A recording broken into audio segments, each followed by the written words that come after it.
I used to drink like 10 of those a night, and I just... 10? It's phenomenal. It's more than a cocktail now, it's a business model. It looks like you've I taken love it. It's gold and sparkly. CP3O and melted him down.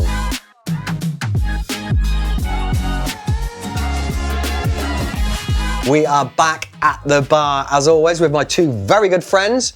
Jack's here, cocktail expert. How are you, mate? I'm very good. How are you? Yeah, I'm all right, man. Having a good time. Yeah, I'm looking forward to a little drink today. John's here as well, producer, but also, I'd say booze expert with lots of facts up your sleeve, ready to go. I've got some facts. I've got quite short sleeves today, so You have got short sleeve, we'll but see. It's a very bright shirt. It's a drinking shirt. Is that what we would call appropriate. a drinking shirt? It's talking rum and tiki. And it looks a little bit like someone's been sick on it. Oh, Yeah. That was more offensive than I actually thought it was going to be. Should we crack on? That was quite rude, yeah. John, tell us, who's our guest at the bar today? So today is a lady called Anna Sebastian, who I met some years ago when she was managing the Beaufort bar in the Savoy, of course, the 5-star, very Amazing. famous. She went on to become bar manager at Artesian in the Langham, Know it. another luxury spot in London. She is now the founder of Anna Sebastian Hospitality and Celebrate Her, supporting women in the drinks industry. And she flies all around the world, consulting on luxury projects with drinks and destinations. She's a good friend to have. Friends in high places, as they say. Should we welcome her to the bar? I think so. It's Anna! Come on, Anna! Here she is. Hi. Hello. Thank you for having me. Thank you for coming. Oh, it's a pleasure to be here. Very bravely wearing a white suit. I know, considering how clumsy I am. Are you- I'm not are sure you- what was going through my mind. Are you a clumsy drinker? Do drinks get knocked? Depends. Yeah. It depends what sort of day. Well, let's see. Jack's here with Thank your you, welcome Jack. drink. I mean, Thank it's you. like we've done this before. I know, many times. Yeah. For a lot of guests, we have to send a pre-questionnaire. For Anna, we just know champagne on arrival. Yeah. Champagne on arrival is one of the best 3 words in the English language. So, let's have a cheers. To new connections. Cheers. Good to see you. Is champagne your go-to on I arrival? love champagne. I think there's just something so sort of wonderful about opening that. It's that ritual of opening that bottle. Yep. And whether it's for like a big occasion, whether it's for something smaller, but there's just something in it. And then just I think the history of it, the romance that comes with it as well. And I think it fits pretty much every occasion. Are you classic blend or Blanc de Blanc? I love Blanc de Blanc. I think there's some beautiful champagnes on the market, but also those smaller sort of grower champagnes as well. And I'll tell you, one of the best places in the world, I think, for champagne selection is Maison Premier in New York.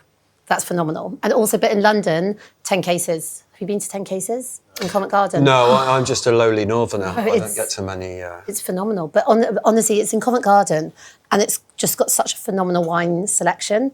And the team there are amazing. And the food you know what, it's one of those places, like mates, dates, whatever. It's really, and if you can get a little table outside, it's brilliant. It's definitely one of like my go-to sort of places. So You seem very clued up. If anyone doesn't know who you are, I mean, we had a great introduction from John, but how would you describe what you do? Yeah, it's a bit of a weird one because I think I've created like a dream job, certainly for myself. You know, my background was always like hotels and bars, and just so happened to be in that luxury sort of sector. And I think with a lot of us, like being British, you're not like, no one's like going to hospitality. It's like, I'll do this too until you find a proper job. Yeah.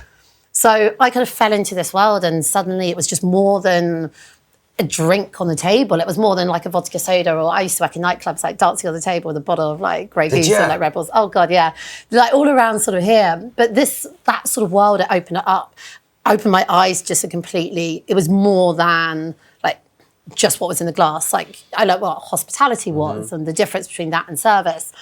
And I ran bars for many years, and it was just a natural, like when I left, I didn't really know what I wanted to do. It was never the plan to set up my own business, and it just so happened that's how it turned out. So I guess top line, I now have a company. We specialise, I would say, in commercial and creative strategy for luxury beverage. So we work mainly with hotels. So we'll go into a hotel and we'll look at their current bar setup, and it can be everything from menu development to recruitment, but also the ideation, the concept of what this should be. Yeah. And then we'll put in the branding, PR, marketing side of things as well. So that's the strategy bit. And that's the really fun creative bit as well. But then we'll look at like what partnerships you have. So say, you know, your house pour vodka what does that look like? So we'll look at doing either very local deals or these global deals that stretch across over 100 hotels around the world. Wow. And then the other side of what we do is have Celebrate Her, which is a non-profit organisation. And it's really there to support women in the drinks industry. And I think about 5 years ago, set up. It was very much at the end of the shift when I was at Artesian. We were like, we want to see more women behind the bar because it is still a male-dominated industry. And we were like, what can we do? We made it our mission that within a year that we wanted to have a split of 50-50 men and women behind the bar. And we were able to do that in 6 months. It wasn't rocket science. It's just going, this is how we're going to do it. So let's look at like, what the uniforms look like. Let's look at when you write a job description, is the language more tailored a bit more towards men?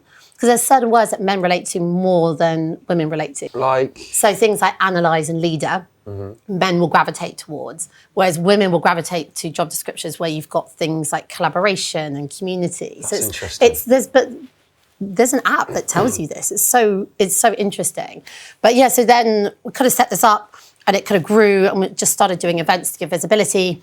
And now we look at things like training and safety, and we work with the Women's Night Safety Charter, and we host a lot of events where we want people to attend, not just to network with each other, but also to leave going, oh, that's interesting. I've learned something. I've done something new. And also being part of a community. I think you can't underestimate the power of being in a group with like-minded people. We now have over 500 people based in 48 different countries. Incredible.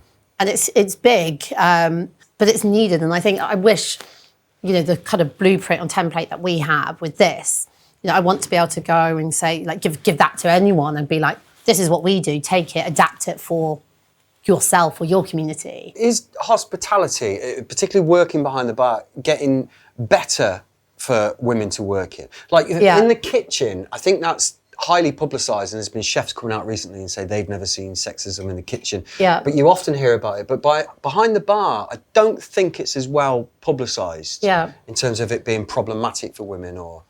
I think there's elements of it. I think it 100% is getting better, 100%, especially from when I started like 15 years ago. There are still things that you have to consider where women are, and I'm just going to talk about women, there's lots of other different groups, are more at risk. For example, safety element, going home late at night. This is a bigger problem than just hospitality. This is also a societal sort of thing as well. But that safety element, going home late at night on a night bus, is much riskier for women than it is for men. Agreed. It just is. So it's like, can we work like bigger picture with, say, like local governments to try and improve this? There's other things as well. Women are more at risk at sexual assault. It does happen. It still happens within the industry as well. It's about trying to have these conversations, put things in place. I think the other big thing that doesn't get spoken about as much, but being a parent within the industry as well. Yeah. It's so hard, I think, no matter who you are, to manage that. I mean, sometimes there's just no alternative. So you have to leave and you have to get a day job. So then that reduces the talent pool as well. You said earlier about a real job. Yeah. And I think a lot of the education needs to be towards the parents, for the parents to realise that when their children go and work in bars and restaurants, it isn't just a part-time job until you find something better. Yeah. It's a proper career, and one of the only careers where you can start at the very bottom with absolutely no experience and within a couple of years work your way up. And make it your own and make your own business and build a lifestyle and a career around something that you love to do. The skills that you learn within this industry as well are transferable to so many other things as well. And I would say to anyone, like work at the best place possible for you. It doesn't have to be a luxury 5-star hotel. It doesn't have to be Michelin star, but it needs to be the best place for you, and really strive to kind of, take everything you can from it, the education, the learning, it's pretty incredible. But like with anything, what you put in, you'll get back. Yeah. You're not just going to start in hospitality and suddenly be flown around the world. It doesn't work like that. But that's not what life is. We need to stop expecting that. So true. What you put in, you get out. And we're going to put that to the test. Yep. Because in a little while, we're going to make you what we're hoping will be one of the best drinks you've ever had. I'm excited. Which is really hard because you only exclusively drink in the best bars in the world. I'm sure it's going to be great. It will be great. I will love it. But before you get that, I'm excited. You need to put something in. Okay. And on that note, we're going to play John's little game of this or that. Okay. Shaken or stirred? Stirred. Dive bar or 5-star? 5-star. I've got to go with that. You I had mean, to. I love a dive bar though, but... Think about the brand. Think about the brand. think about the brand. Classic cocktails or new creations? Classic. Seaside escape or city break? Ooh. It's a new one. Yeah. Seaside, I think. Yeah. Vodka Martini or Gin Oh, Martini? vodka martini. It's the Polish heritage. Rooftop bar or basement speakeasy Rooftop. in the summer? Yeah. Sushi or steak? Steak. Espresso Martini or Porn Star Martini? Oh, espresso martini. Olives or nuts? Olives. Beer or wine? Wine. Red or white? Both.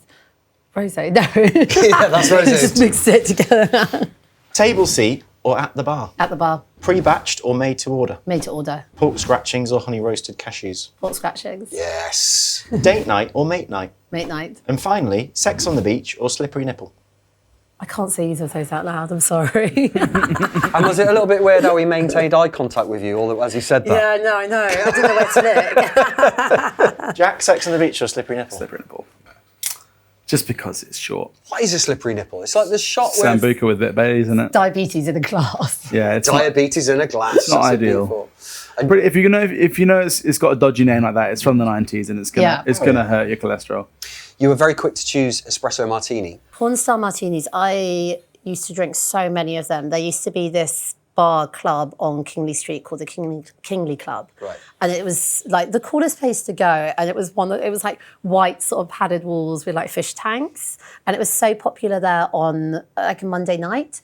But this was in the porn star martini era, and probably I used to drink like 10 of those a night, and I just 10? The taste of it now, it just takes me back to The Prosecco chaser. yeah, falling out of those clubs at like 3 a.m. on a Monday. And I used to live around the corner from it. So I used to walk from like Carnaby Street to like Oxford Street. And yeah, I just can't. It's just one of those flavours. I never knew what to do with the Prosecco chaser. Is it? Some people tip it in. Yeah, but I didn't. Choose your own adventure. Yeah. No one ever told me. I need telling. I'm a simple man. I need telling what I'm doing. Come with instructions. Yeah. Yeah, here we don't do a traditional porn style. We do a reverse cowgirl, which is a very delicious. Speaking of inappropriate What made you think drink of that names. title, Jack? I know, very, very, very smart me with naming drinks, but we just do a delicious glass of Charles Heidsick with Yeah. with a little shot of like a vanilla passion fruit whey liqueur that we make. Just so that you get a bit of the sweetness, but then you just get Yeah. a lovely glass of champagne. It's not ruined by anything. People love passion fruit. You put it on the menu and it will sell. Can I just come back to the champagne Sorry. quickly? Because Yes. we started this a Wait, while you ago want with some more? champagne. Do you want to top up? I'd love a top up. Why yeah. not? As we're going back to the champagne, But I didn't bring it up for that reason. Yeah.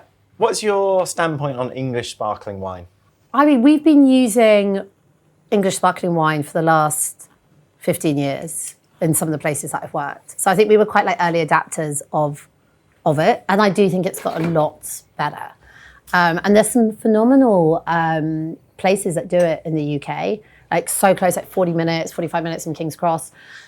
And I actually think the way kind of things are going and getting products into the UK and everything as well, I think, you know, we've got to kind of champion it. We've got to champion our sort of produce as well. Look, champagne will always be champagne, but I think there's a huge market for English sparkling wine. And I think we've got to, as within the F&B industry, we have to champion our local products as well. Just the same way as like chefs would, you know, as much as possible, getting local ingredients in and really, really try and, you know, reduce that sort of carbon footprint as well. So I think kind of going beyond what it tastes like, I think we've also got to look at it and really champion that British, because it's really easy to be like, oh yeah, you know, the UK doesn't have great food, but it does. It has amazing it things. really does. Yeah. What have you got Like in here, it. Jack? That do you think celebrates English or the UK? Let's have a look. Silver? You've got silver? We've got silver, Seafood, yeah. So we've got heavily. silver. That's Ben Branson's new non-alcoholic whiskey. Really good.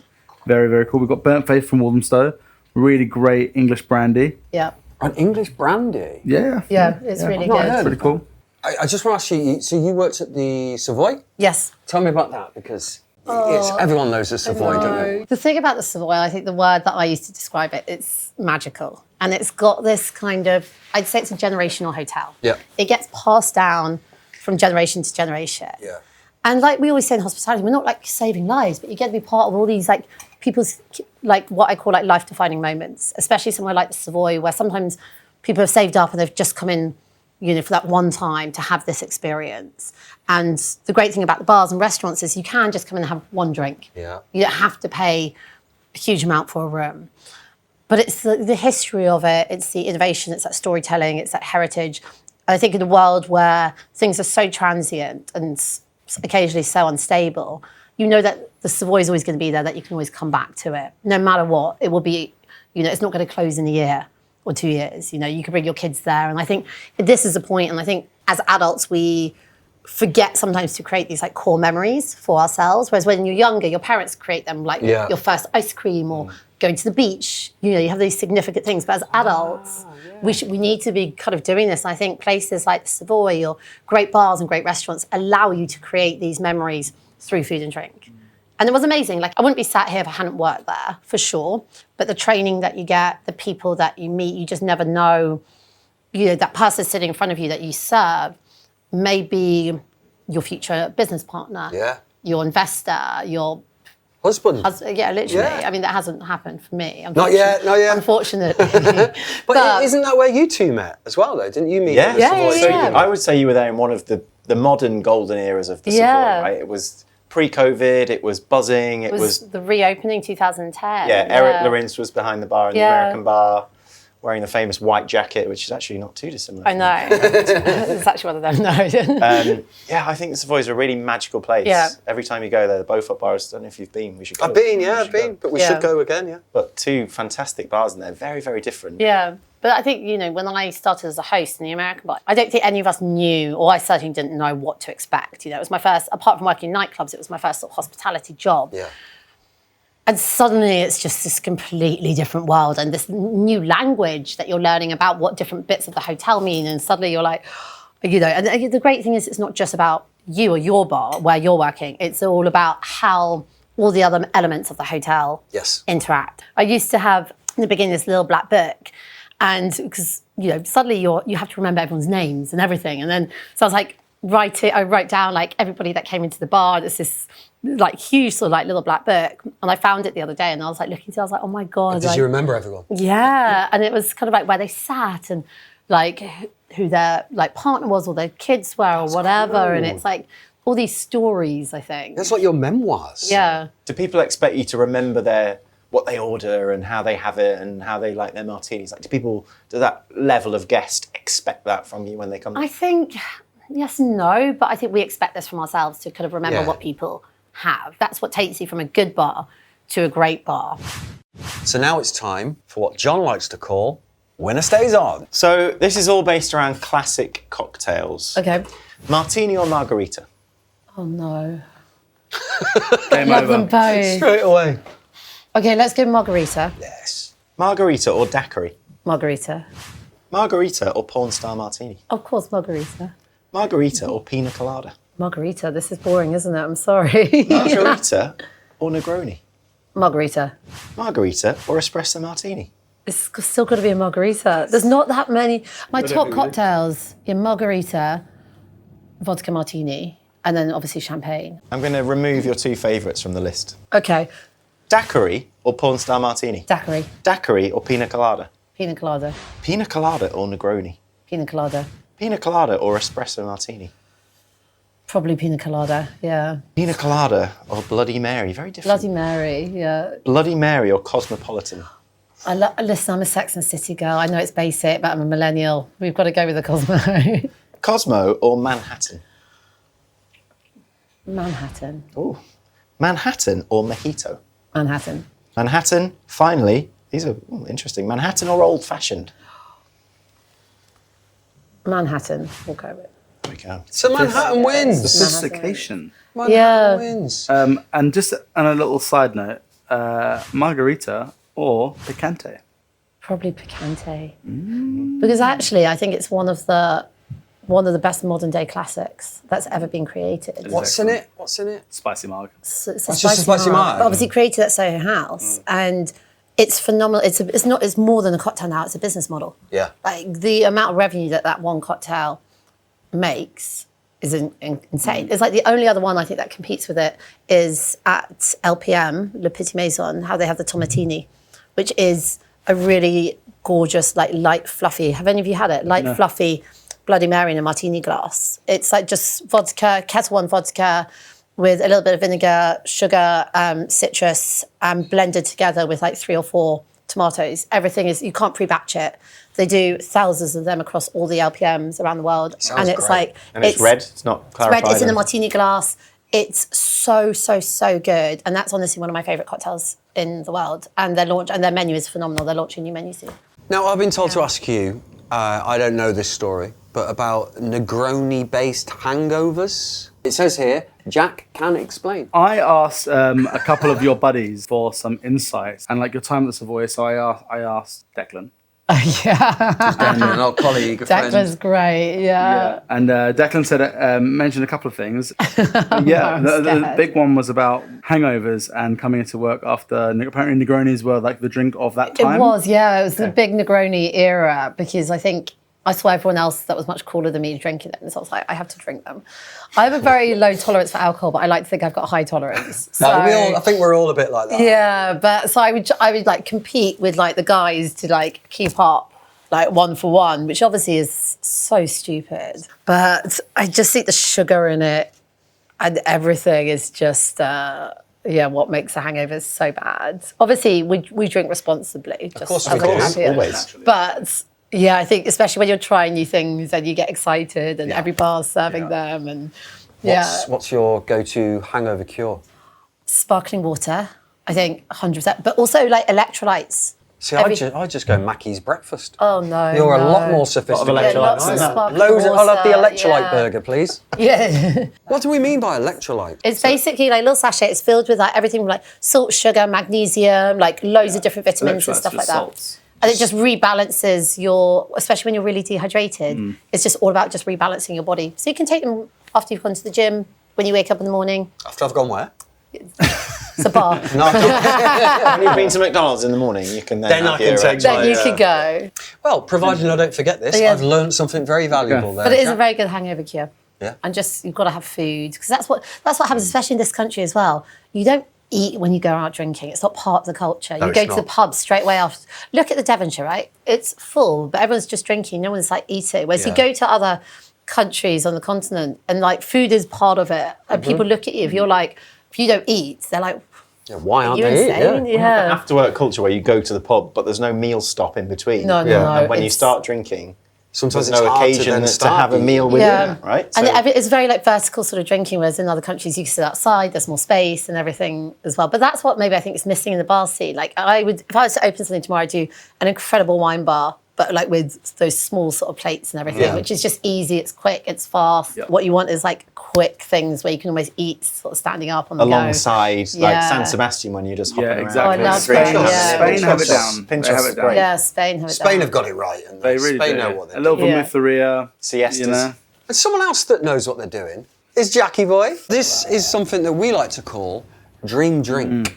Okay. So Jack's done his research. Yes. He knows what you like. Crucially, Declan and another friend of yours, Gabby, mentioned that there's some stories that they're not going to divulge. And so we're working on what we have. You drink beautiful cocktails in the best bars every day. So I was like, right, how do we cut through and make something that's very uniquely for you? Luckily, Gabby and Declan came to the rescue, but they both said something. I thought, cool, I'm going to take that and run with it. What did they say? Yeah, I'm dying to know, honestly. Makes you slightly nervous. I mean, they're both really good friends of mine.